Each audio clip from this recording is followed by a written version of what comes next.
Pendidikan di Indonesia masih menyimpan segudang permasalahan yang belum terselesaikan oleh Saat pemerintah. sidak dilakukan, pihak sekolah membenarkan adanya pembunuhan. Halo guys, kembali lagi di Sore-sore ngobrol nyantai. Cakep. Bentar, Mas Jeremy nelpon. Halo Mas. Halo guys, Halo. apa kabar? Kenapa? Buset, udah lama banget Oh ngangkatnya. iya, Mas Jeremy apa kabar dia gimana? Kabar baik. Kok diam aja sih mah? Kalian tahu nggak? Ah, emang baik kayaknya ya dia. Dari Oh ya, SPI gimana Mas? Gimana? pada tahun 2024, 12% dana BOS tak sesuai peruntukan. Iya sih. Itu loh dana BOS dari pemerintah buat sekolah-sekolah. Oke. Ternyata masih banyak sekolah yang nyalahgunain dananya. Mm-mm. Temuan ini apa ya, kayak mencerminkan masih rapuhnya integritas dalam sistem pendidikan nasional kita.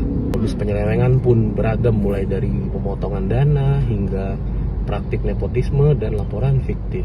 Dan kalian tahu nggak, bukan itu doang loh masalah di pendidikan kita Iya, di bener. Indonesia. Kalian tahu nggak ada apa aja? Banyak banget. Bayangin, ada juga ditemukan ada sekolah masih melakukan pungutan liar. Murid-murid harus beli buku, harus bayar uang OSIS. Nah, itu masih ditemukan di sekolah-sekolah. Di sekolah juga masih terindikasi ada beberapa oknum yang melakukan nepotisme dalam pengadaan jasa. Bayangin coba, harusnya anggaran buat pendidikan malah dipakai buat kepentingan pribadi. Bahkan semua atau beberapa sekolah atau oknum masih melakukan laporan fiktif dan manipulasi dokumen. Aduh, nggak habis pikir deh. Kita masih ngomongin ini doang loh. Kualitasnya, kurikulumnya, bayangin aja. Kurikulum kita masih tertinggal, masih banyak orang yang di luar pulau, di luar Jawa masih kesulitan dalam pendidikan. Iya ya. Aduh, gimana ya pendidikan di negara ini ya? Bingung juga deh.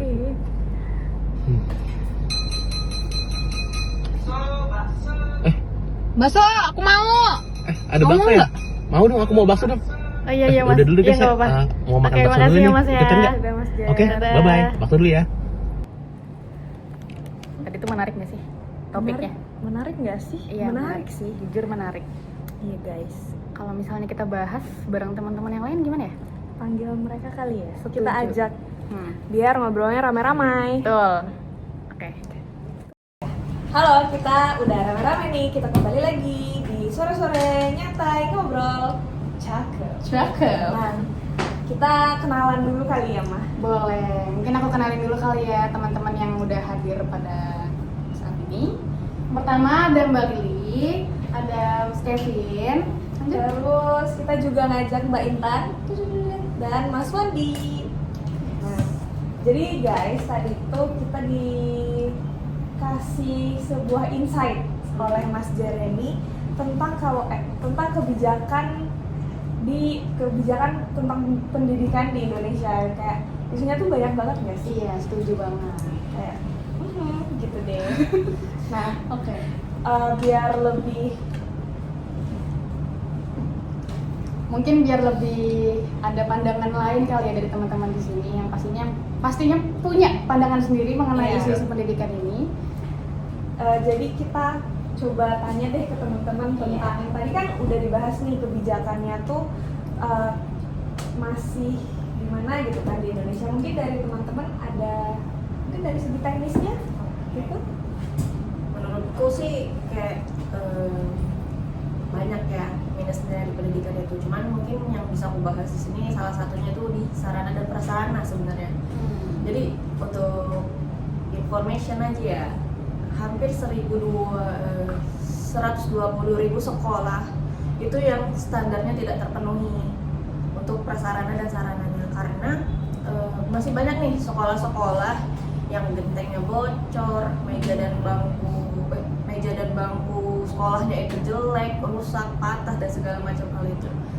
Nah, karena sarana dan prasarananya itu tidak mencapai standar, itu tuh berpengaruh loh, kayak mulai dari segi jadi males, jadi si siswanya itu males sekolah, apalagi situasinya semisal nih hujan terus gentengnya bocor, ya otomatis mereka nggak akan belajar kan, mereka akan lebih milih untuk pulang. Motivasinya Ya, rendah. motivasinya jauh lebih rendah, dan itu pun juga menyangkut ke tenaga pendidiknya juga. Nah, di sini pun kayaknya yang perlu di highlight dari sarana dan prasarana ini kenapa bisa berpengaruh, itu tuh pertama dari tenaga pendidiknya juga masih kurang untuk memotivasi atau apa ya gimana ya, kalau situasinya prasarana dan sarananya tidak layak terus mereka mau mengajar dan belajar jadi terhambat. Itu yang satu. Yang kedua, mereka kebanyakan tidak mempunyai laboratorium atau prasarana kayak untuk eskul yang lebih layak gitu kan. Jadi mereka sulit tuh mengembangkan keterampilannya.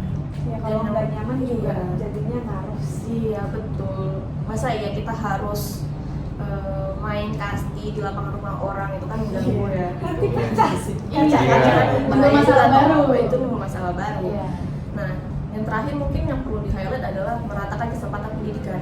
Jadi kan sekolah-sekolah yang di pedalaman itu kebanyakan yang tidak terstandar, dan artian sama kayak yang disebutkan di awal tuh, itu banyak banget.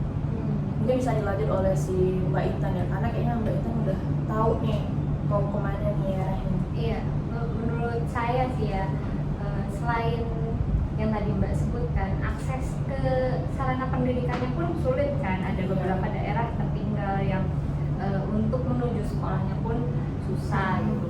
Terus selain itu menurut saya dari segi kualitas tenaga pendidiknya sendiri pun masih kurang.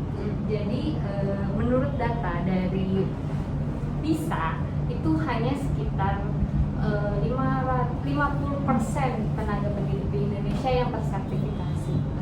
Nah, selain itu kuantitas atau jumlah tenaga pendidik di Indonesia itu pun masih kurang. Di tahun ajaran 2022 sampai 2023 itu hanya ada 3,7 juta. Kemudian di tahun 2024 sampai 2024 sampai 2025 itu hanya naik 3,39. Berarti kan hanya ada 2 juta yang bertambah ya. Nah, itu tuh jauh dari kebutuhan ideal tenaga pendidik di Indonesia yang seharusnya lebih dari 4 juta orang. Selain itu menurut saya pemerintah juga belum memperhatikan kesejahteraan dari guru ya. Terutama guru-guru honorer. Masih banyak guru-guru yang penghasilannya itu di bawah 500.000 loh per bulan ya. Jadi sepertinya memang hal-hal tersebut juga harus diperhatikan. Betul sih. Iya sih, itu kalau untuk untuk kondisi perekonomian sekarang, di mana kebutuhan sudah tidak lagi seperti dulu, sudah tidak lebih murah lagi. Semuanya bahan pokok, bahkan bahan bisa dikatakan standar lah, kebutuhan seperti pangan dan papan itu sudah sangat mahal. Nah, mungkin itu juga menjadi salah satu faktor kenapa, karena kurangnya kesejahteraan tadi akhirnya muncul after effect-nya atau imbas balik dari hal tersebut. Muncul tuh banyak kasus-kasus di mana tenaga pendidik akhirnya menghalalkan segala cara untuk mendapatkan penghasilan tambahan. Ya banyak sih berita. Berita.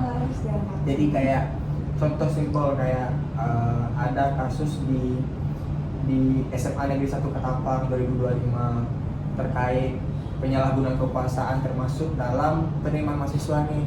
Ada juga tuh yang kalau kata kasarnya itu beli kursi lah. Itu marak juga sih. Marak banget loh. Banyak. Kursi itu diperjualbelikan oleh baik itu kepala sekolah atau guru sendiri gitu loh.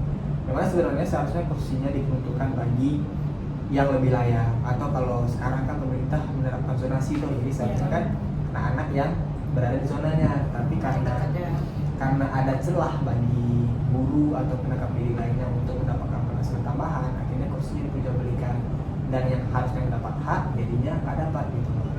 Nah, ada juga nih dari penelitian LSM Trisakti hingga 20 Juli 2024 aja itu sudah ada lebih dari 192 kasus yang diakibatkan oleh tenaga pendidik atau sekolah itu sendiri.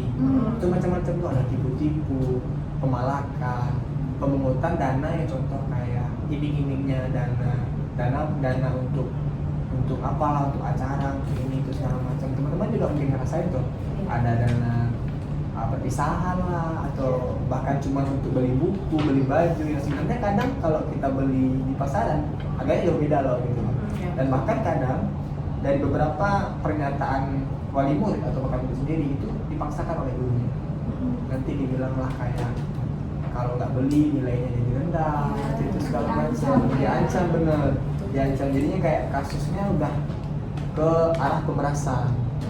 Itu mungkin efeknya, mungkin itu juga tadi benar kata Mbak Lili, akhirnya muncul stigma di masyarakat yang ibarat kata pendidikan Indonesia itu buruk. Jadi kayak motivasi untuk pelajarnya itu untuk menuntut ilmu jadi makin rendah, yang awalnya sudah rendah gitu, jadi makin rendah gitu. Jadi lebih kayak dikomersilkan gitu kali ya pendidikannya. Jadi kayak dikomersilkan, diperjualbelikan, bahkan lebih parahnya dikorupsi. Oh iya. Itu lebih parah. Potensi di situ sih. Iya sih. Ngomong-ngomong soal korupsi juga, kalau nanggepin beberapa pendapat tadi, aku juga nemuin nih di pusat edukasi anti korupsi kalau misalnya korupsi yang terjadi di sektor pendidikan itu sangat-sangat besar gitu, sampai 5 tahun terakhir itu mencapai 1,6 triliun. Gitu. Dari tahun 2016 sampai 2021 gitu. Dan sebagian besar pelakunya adalah pegawai-pegawai yang ada di sekolah tersebut gitu. Dan ini sangat miris begitu menurut saya. Dan kaitannya ini ada dengan kurangnya kesadaran orang tua juga. Gimana orang tua tuh bisa percaya dengan sistem yang ada kalau misalnya korupsi ini terus-terusan terjadi di Indonesia gitu. Dan beberapa fakta yang aku temuin juga di beberapa daerah dari LPP Yogyakarta itu menyebutkan bahwa mindset masyarakat di sana itu terhadap pendidikan itu cukup rendah loh. Orang tua di sana tuh percaya bahwa pendidikan itu cukup sampai SD atau SMA aja, SD, SMP, SMA gitu. Setelah itu ya udah mereka tinggal kerja aja gitu. Karena apa? Mereka mikirnya biaya yang harus dikeluarkan untuk mereka menyekolahkan anaknya hingga perguruan tinggi itu cukup besar dan tidak sebanding dengan proyeksi di masa depannya gitu, dengan timbal baliknya gitu. Mereka merasa itu. Yes, itu kurang paham. Dan data ini, pendapat ini juga didukung oleh BPS nih. Jadi BPS melakukan survei di mana sebanyak angka partisipasi untuk perguruan tinggi itu hanya 30% dari total populasi remaja gitu. Jadi hanya 1/3 dari yang pelajar. Yes, dari pelajar yang sampai mengikuti perguruan tinggi gitu. Dan ini angka yang cukup rendah gitu teman-teman, kecil banget. Dan fakta mengejutkan lagi nih teman-teman, aku nemuin dari Dinas Kesehatan Provinsi Aceh menemukan bahwa orang tua itu memilih untuk membeli rokok dibandingkan membiayai anaknya. Dan ini digarisbawahi bahwa orang tua ini tuh adalah orang tua dengan kategori miskin. Jadi benar-benar miris kan? Kayak harusnya tahu mana yang lebih diprioritaskan gitu. Dan ini menjadi hal yang sangat-sangat perlu perhatian. Udah cukup struktural gitu Ya, ya masalahnya. sangat kompleks banget. Juga. Dari dasar itu, dari didikan awal dari orang tua juga salah sampai ke tingkat akhirnya juga salah. Ya, betul banget. Tapi faktor lingkungan juga mempengaruhi sih. Iya, Nantinya berpengaruh juga ke masa depan si anak. Iya. Bisa jadi loop nggak sih, berputar. Iya. Bahkan ada yang aku temuin juga tuh di tempat aku KKN dulu. Ada anak putus sekolah karena nikah muda. Iya. Itu gimana tuh? Boleh diceritain ya? Cinta banget ya. Banyak sih sebenarnya keadaan yang kayak gitu. Jadinya mungkin teman-teman yang tadinya pengen lanjut sekolah juga ngerasa kayak udah gak punya teman nih, pada nikah semua, jadi ikutan nikah jadinya. Itu dari orang tuanya juga ya? Dari orang tuanya juga. Parenting. Benar-benar. Tapi balik lagi itu juga tadi dari kecil mindsetnya itu sudah dibentuk kurang bagus, jadi akhirnya pas sudah nggak bisa berpikir sendiri gitu loh. Iya. Mindsetnya tuh udah salah gitu dari awal. Jadi ada keterkaitan ya antara pendidikan dan kualitas dari SDM sendiri gitu kan. Jadi kayak Semua itu kayaknya rantai sih. Iya. Iya. nah, Udah sangat berkaitan. Iya. Harus. Nah, Yes.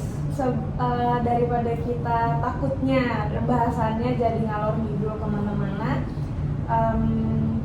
mungkin aku sedikit simpulin ya tentang yang tadi udah kita bahas. Jadi di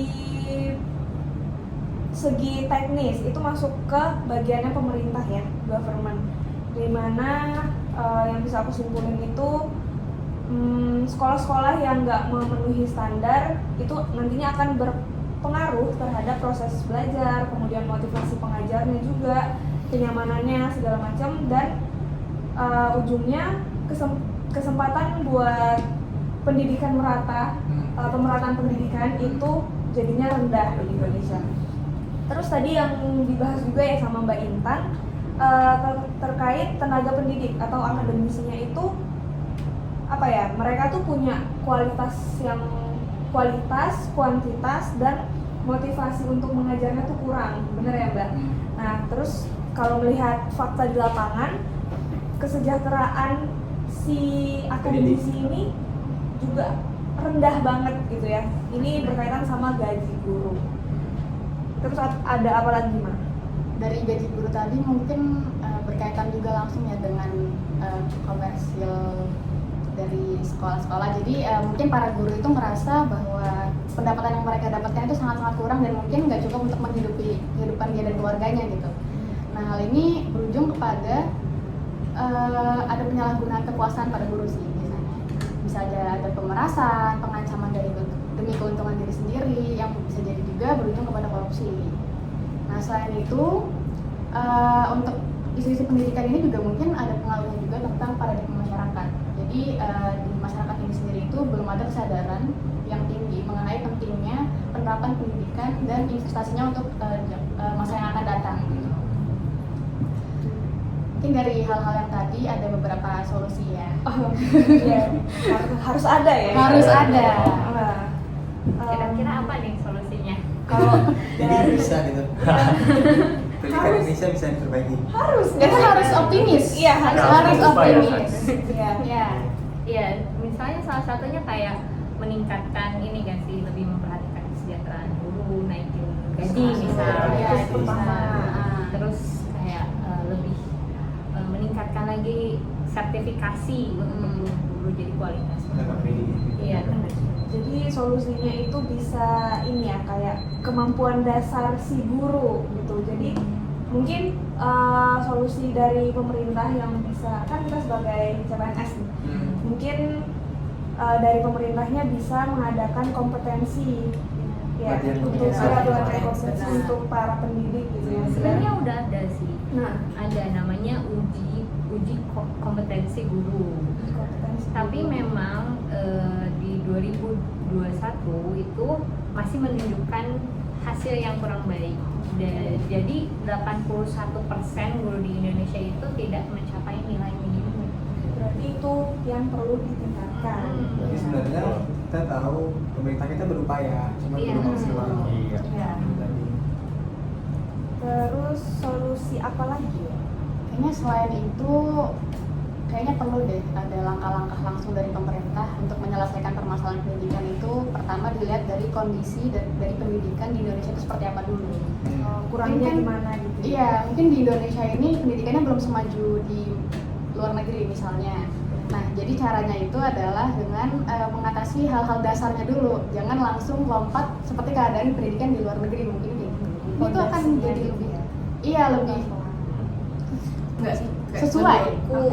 menurutku gini, kayak mereka tuh bagian tim Kementerian Pendidikan mungkin ya, kayaknya perlu tahu dulu nih kondisi di lapangan itu apakah Ya. si anak yang sekolah ini udah mampukah melewati ujian-ujian itu, atau memang harus diajari dari dasar, sehingga penilaian itu tuh udah melihat dengan situasi langsung lapangan, bukan cuma ngelihat ataupun ngejiplak dari standar dari luar negeri aja.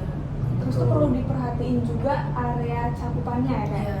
yang di kota itu tentu saja berbeda dengan yang di daerah gitu. Nah, Berarti kembali sebelum juga berarti kita dibandingkan contoh lebih baik evaluasi dari dalam dulu gitu Iya. ya. Harusnya begitu.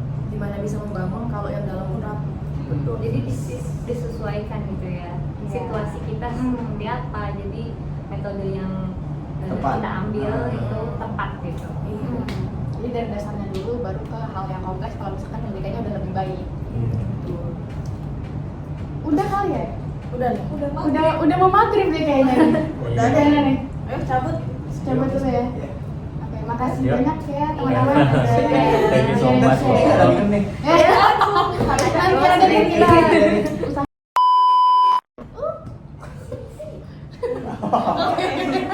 Terima kasih semuanya udah datang. Semoga bermanfaat buat kita semua ya bahasan kali ini. Oke. Kita tutup saja. Bye bye guys. See you di ngobrol sore-sore Selanjutnya. Sore-sore ngobrol santai berikutnya. Bye.